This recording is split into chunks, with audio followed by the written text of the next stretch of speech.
Cerca Teleeuropa sul tuo Play Store o Apple Store e scarica la nostra app.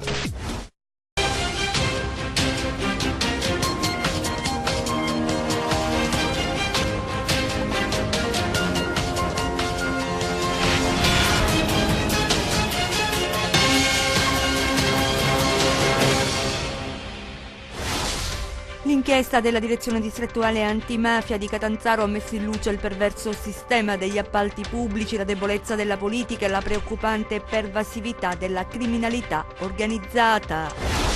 Dalle carte dell'inchiesta il ruolo dei clan nella realizzazione di Piazza Bilotti, l'assoggettamento di Barbieri e la Cosca Muto di Cetraro. Il presidente Mario Oliverio ha iniziato lo sciopero della fame contro le accuse che definisce infamanti, intanto i legali hanno presentato il ricorso al Tribunale del Riesame. Il presidente della provincia addossa alla politica del passato i ritardi accumulati dal territorio che occupa l'ultimo posto nella qualità della vita redatta dal Sole 24 Ore. Tragico incidente stradale sulla statale 280 nei pressi di Lamezia Terme, a perdere la vita un 28enne.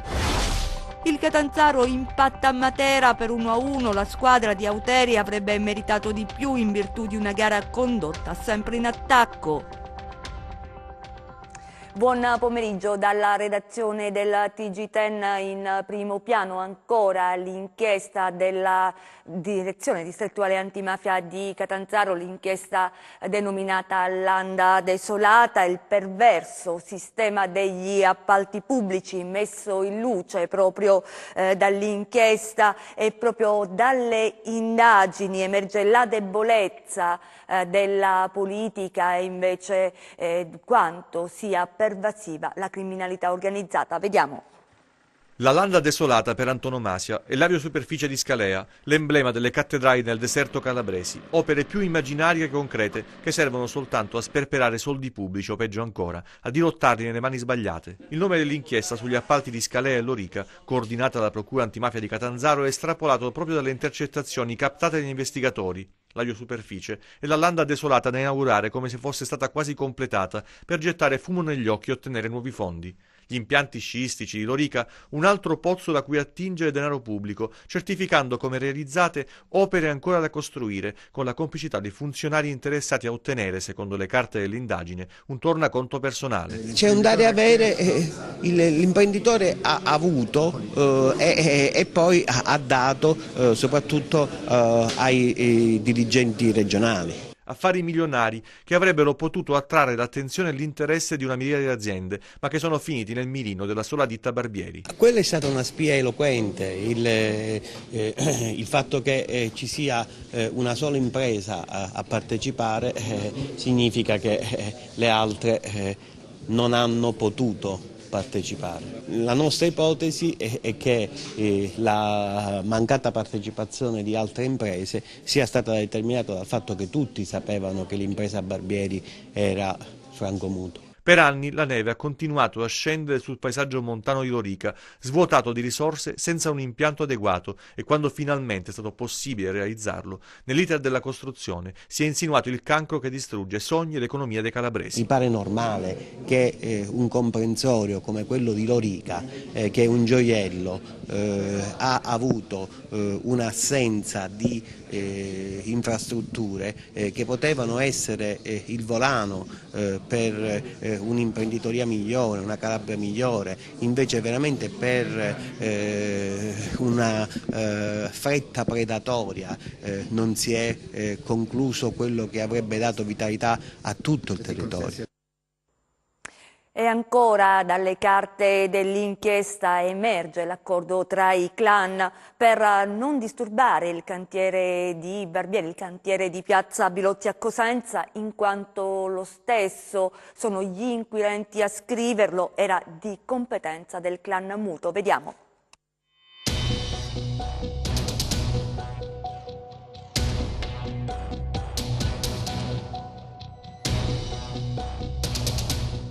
E così si scopre che i lavori per la costruzione di Piazza Bilotti non potevano essere in alcun modo ostacolati dai gruppi criminali, perché, come si evince dalle carte dell'inchiesta, la ditta aggiudicataria godeva di quello che i magistrati hanno chiamato ombrello protettivo del clan Muto.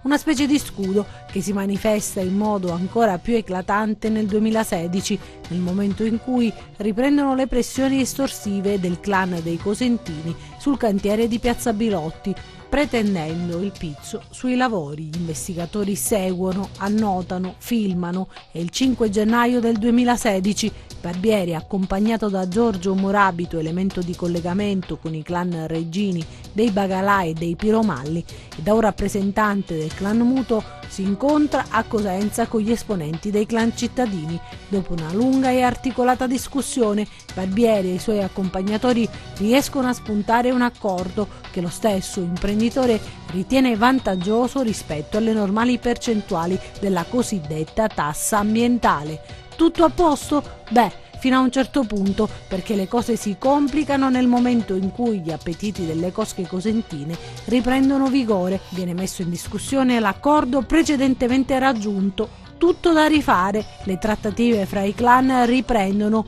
gli incontri si intensificano, emissari del gruppo criminale Reggino si recano a chiedere informazioni su ciò che sta accadendo direttamente a Franco Muto, essendo lo stesso, a giudizio degli inquirenti, il referente criminale dell'appalto. Le cose cambiano ancora perché viene ribadito che il gruppo Barbieri a Cosenza non deve niente a nessuno. L'accordo, insomma, deve essere mantenuto, altrimenti lo stesso Barbieri si dice pronto a denunciare i clan cosentini per eventuali richieste estorsive.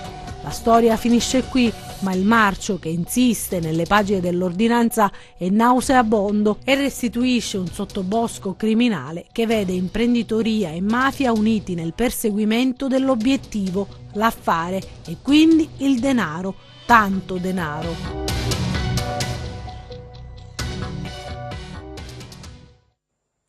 Intanto il presidente della regione Mario Oliverio, come sapete, è indagato nell'ambito dell'inchiesta Landa Desolata, sottoposto alla misura dell'obbligo di dimora a San Giovanni in Fiore.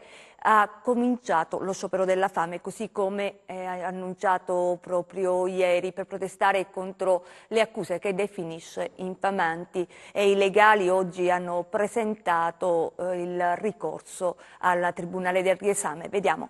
Si alimenta solo con acqua. Mario Oliverio, il presidente della regione Calabria, ha cominciato lo sciopero della fame, così come annunciato ieri una protesta alla sua contro accuse che definisce infamanti. Un procedimento di accuse che respingo a 360 gradi. Il governatore, indagato nell'ambito dell'operazione Landa Desolata, sottoposto all'obbligo di dimora, in sostanza non può allontanarsi da San Giovanni in Fiore, dove ha la residenza. Ai nostri microfoni precisa: questa gara per un'opera pubblica, quella dell'impianto di Lorica, che è oggetto di questo procedimento giudiziario, è stata fatta prima che io arrivassi alla guida della regione, e non dalla regione ma da un comune. Anche successivamente i finanziamenti che sono stati accordati sono stati finalizzati al completamento dell'opera in una fase nella quale l'impresa era stata oggetto di provvedimenti interdittivi da parte della Procura e quindi con una interlocuzione con un amministratore nominato dalla Procura per portare a compimento l'opera. Ho apprezzato l'atteggiamento della Procura, che proprio per portare a compimento l'opera in quel momento ha nominato un amministratore giudiziario che ha interloquito con gli uffici della regione, punto. Con l'imprenditore Giorgio Ottavio Barbieri, finito in manette nell'ambito dell'indagine condotta dalla Guardia di Finanza e coordinata dalla Direzione Distrettuale Antimafia di Catanzaro in materia di appalti pubblici, quali erano i rapporti? Ho conosciuto Barbieri in occasione di un sopralluogo che ho fatto sull'impianto, quando ero preoccupato che i lavori andassero a buon fine, e era stato fatto un un tratto dell'opera, una fase dei lavori era stata realizzata, ma non lo conoscevo prima e non l'ho visto dopo. Il legale del presidente, l'avvocato Enzo Belvedere, fa sapere di avere già depositato il ricorso al Tribunale della Libertà. Ora si resta in attesa dell'interrogatorio di garanzia davanti al giudice per le indagini preliminari. Il governatore deve rispondere di abuso d'ufficio. Abbiamo approfittato della presenza in Calabria di Paolo Ferrero, già segretario nazionale di Rifondazione Comunista, per chiedere a lui un commento sul ciclone giudiziario che ha investito la politica calabrese e sul futuro della sinistra. Vediamo. Si trova in Calabria in un momento in cui questa regione è nella bufera. Che idea si fa? Ma che la grossa bufera è la disoccupazione, l'assenza di posti di lavoro, la distruzione della sanità, anche ieri gli LSU che giustamente chiedevano di avere. Questo è il vero problema della Calabria. Dentro questo c'è questa bufera giudiziaria. Io spero che la cosa che venga fatta è che la magistratura faccia il più rapidamente possibile chiarezza, perché bisogna sapere se ci sono dei delinquenti a governare la regione oppure no, e nel caso in cui sì, si vada alle elezioni, ma questo va fatto appurando rapidamente le responsabilità. L'orizzonte della sinistra oggi è possibile intravederlo o no? Noi stiamo lavorando con Luigi De Magistris, con le altre forze di sinistra, per costruire una lista unitaria per le elezioni europee, perché c'è bisogno di cambiare in Europa le politiche economiche. Bisogna che il più grande continente del mondo, come l'Europa, il più ricco, faccia delle politiche per l'occupazione, per la riconversione dell'ambiente, per la difesa del welfare, e quindi stiamo lavorando a costruire l'unità della sinistra vera, diciamo, non quella col PD. E ancora per l'inchiesta Lande Desolate, CGIL, CISL e UIL sostengono il lavoro della magistratura, anzi chiedono la necessità di una lotta vera all''ndrangheta e ribadiscono la necessità di attivare forme di tracciabilità della spesa e controllo più severe. A Vibo adesso, perché come sapete Vibo Valentia è città ultima in Italia, secondo un'indagine del Sole 24 Ore per qualità della vita. Il presidente della provincia ai nostri microfoni ha detto la colpa è della politica del passato. Vediamo. Ultima, ancora una volta ultima, anche per il Sole 24 Ore, dopo che era stato certificato da Italia Oggi. Vibo Valentia conquista un primato negativo e per la quarta volta finisce in coda alla classifica sulla qualità della vita stilata dal Sole 24 Ore. È la provincia dove si vive peggio, secondo i 42 indicatori presi in esame dal principale quotidiano economico italiano. Il territorio si mostrerà sopraffatto, senza più la forza di reagire, rassegnato. Il presidente della provincia, Salvatore Solano, da poco eletto, prova a cercare stimoli utili ad invertire la tendenza, ma non nasconde le colpe, le troppe colpe commesse dalla politica. Purtroppo sono indici che ci collocano in questa posizione, è inutile nasconderlo, sono dei problemi che purtroppo ci portiamo dietro. Io ritengo che la politica ci ha messo molto in questo per danneggiare, tra virgolette, anche questo territorio. Io non nascondo che sono rammaricato perché negli anni sono state fatte delle scelte politiche sbagliate e oggi se la provincia sta soffrendo è perché questo territorio non ha avuto quella dignità che la politica doveva garantire. Eppure la soluzione c'è. Noi siamo cittadini di una straordinaria zona, la cosiddetta Costa degli Dei, che è la terza bellezza dell'universo, viene quantomeno considerata come la terza bellezza dell'universo. Il turismo sicuramente ha bisogno di maggiori servizi, di una maggiore qualità, ma ciò non significa che ad oggi queste potenzialità non ci sono e dobbiamo valorizzarle. La provincia sta cercando di parlare con tutti, con gli imprenditori turistici, con le associazioni di categoria, con i sindacati, con i professionisti, perché dobbiamo creare una sorta di sinergia, dobbiamo risollevare questo territorio partendo appunto da quelle forze sane che il territorio esprime e da qui solo si può costruire una nuova idea di territorio e una nuova idea di sviluppo. Seconda giornata in Calabria per il ministro delle infrastrutture Toninelli. Ai giornalisti ha detto in questa regione mancano le infrastrutture minime. Poi a Gioia Tauro ha annunciato la fine del commissariamento per l'autorità portuale. Vediamo. Prima la visita sui cantieri della 2 del Mediterraneo e poi l'arrivo al porto di Gioia Tauro. Conclude qui la sua 2 giorni calabrese il ministro per le infrastrutture e i trasporti Danilo Toninelli, dove ad attenderlo sventola sulla nave Diciotti la bandiera del tricolore. Parla di gravi carenze il ministro, che dice che questa regione non ha le infrastrutture minime che servono ai cittadini. Qui c'è bisogno di maggiore rispetto della legalità, dell'utilizzo dei fondi pubblici, visto che ho registrato forme di spreco che causano ritardi ai lavori di strade, autostrade e ponti. Se noi portiamo legalità significa che utilizziamo meglio i soldi che già ci sono e questo significa che li possiamo spendere meglio.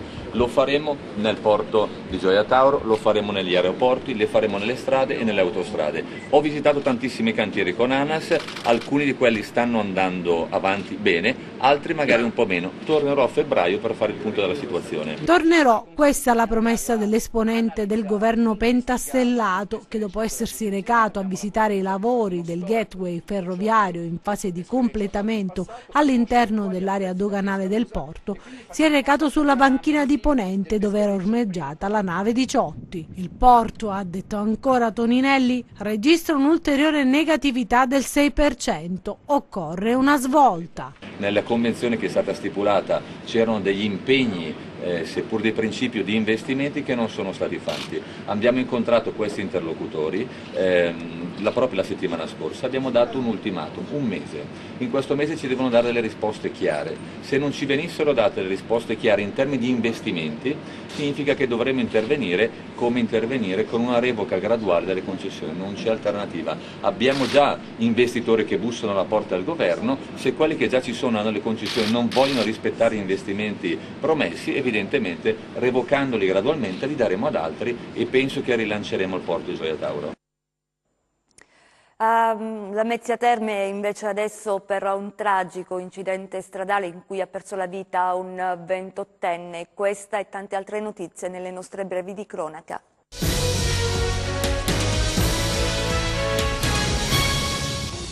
Un 28enne ha perso la vita questa mattina in un tragico incidente stradale avvenuto sulla statale 280 dei Due Mari. La persona deceduta era a bordo di un'auto che per cause in corso d'accertamento si è scontrata con un furgone. L'incidente è avvenuto sulla corsia in direzione La Mezzia Terme nel territorio di Settingiano. La vittima è stata sbalzata fuori dall'abitacolo e il corpo è finito sull'altra corsia di Mercia. Sul luogo soccorsi e polizia stradale. 4 auto sono state interessate da un incendio questa notte a Badolato Marina nel Catanzarese. Sul posto i vigili del fuoco del distaccamento di Soverato, danneggiato lo stabile adiacente al rogo, in corso accertamenti sull'origine delle fiamme. Al momento non viene esclusa nessuna ipotesi. Un 42enne di etnia rom è stato denunciato dalla polizia alla Mezzia Terme per smaltimento illecito di rifiuti ferrosi. In 7 sono stati sorpresi dagli agenti. L'uomo è stato deferito all'autorità giudiziaria, aveva la disponibilità del terreno formalmente intestato alla moglie. L'area è stata sequestrata.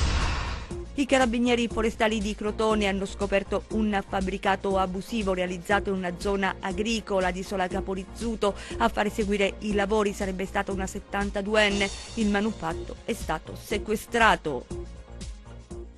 Manca una settimana a Natale, ci sono tante iniziative in piccoli e grandi centri della regione. C'è un presepe davvero originale a Stalettì perché è un presepe di sabbia, vediamo. Ci troviamo a Stalettì per la prima edizione del Natale da Mare con la massima attrazione che è rappresentata dal presepe di sculture di sabbia. Un presepe che ideato, più che ideato, pensato e voluto da me, con la fortuna di essere riuscito a ingaggiare, penso, le massime espressioni artistiche in questo settore, a partire dal maestro Sergio Ramirez, spagnolo, riconosciuto a livello mondiale per le sue opere in oltre 20 paesi in tutti i continenti. Abbiamo avuto anche l'altra spagnola, la signora Cuesta, che ha fatto l'apparizione dell'angelo, e successivamente due grandi veramente artisti, come si può vedere dalle immagini, Nicolai che ha scolpito i Re Magi e Emelianenko che ha scolpito la Trinità. Questi ultimi due personaggi tra l'altro sono stati anche di supporto al lavoro fatto a Piazza San Pietro con altri colleghi che fanno parte sempre della stessa equipe capitanata da Sergio Ramirez, per cui penso che effettivamente quest'anno eravamo sì alla prima edizione, eravamo un po' giovani, novelli in questo settore, ma abbiamo avuto la fortuna di trovare il meglio sul mercato internazionale. Lo sport, il Catanzaro impatta a Matera per 1-1, la squadra di Auteri avrebbe meritato di più in virtù di una gara condotta sempre in attacco, i particolari nel servizio. Gaetano Auteri torna a Matera, incassa applausi da quello che è stato il suo pubblico per diversi anni e porta via un solo punto al termine di una partita bella giocata su un campo pesantissimo. I padroni di casa sorprendono il Catanzaro nella prima fase culminata con il vantaggio siglato da Ricci, bravo a superare il Furlan con una bella conclusione di destro. I giallorossi rischiano ancora su un'altra incursione dello scatenato centrocampista servito da Triarico, ma rispondono prima della mezz'ora con la rete di Dursi, imbeccato da Statella con un cross ben calibrato. La partita resta vivace, il Catanzaro attacca e si espone al contropiede dei padroni di casa. Poi, nel finale di tempo, la giocata più bella del match, sull'assist di Canutè, il tentativo da scorpione di Celiento che scheggia il palo. Sarebbe stato un gol da cineteca. Ritmi più lenti nella ripresa, la stanchezza e il fango rendono tutto più difficile, poche occasioni e una recriminazione per i giallorossi che chiedono un calcio di rigore per la trattenuta di Auriletto ai danni di Riggio. E chiudiamo con le previsioni del tempo.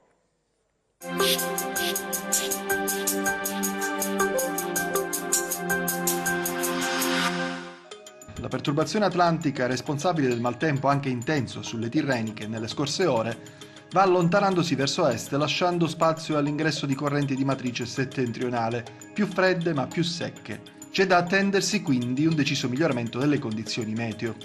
Diamo uno sguardo al tempo previsto sulla Calabria per le prossime ore. Oggi nella nottata e al mattino ancora rovesci su Vibonese e Reggino Tirrenico con nevicate oltre 1400 metri sull'Aspromonte. Nevicate interesseranno anche il Pollino e la Sila Greca oltre i 1000 metri. In giornata comunque deciso miglioramento ovunque con ampi spazi soleggiati. Temperatura in calo, da segnalare localmente forti venti di tramontana. Domani sereno poco nuvoloso ovunque, freddo al mattino con possibili gelate nelle zone interne. Analizziamo lo stato di mari e venti, oggi mari generalmente mossi con venti moderati o forti da tramontana. Domani venti deboli o localmente calmi con moto ondoso in attenuazione. Prima di salutarci vi ricordo il nostro sito web www.meteoincalabria.it e la nostra pagina Facebook Meteo in Calabria. Ci fermiamo qui, grazie per essere stati con noi, vi auguriamo un buon proseguimento.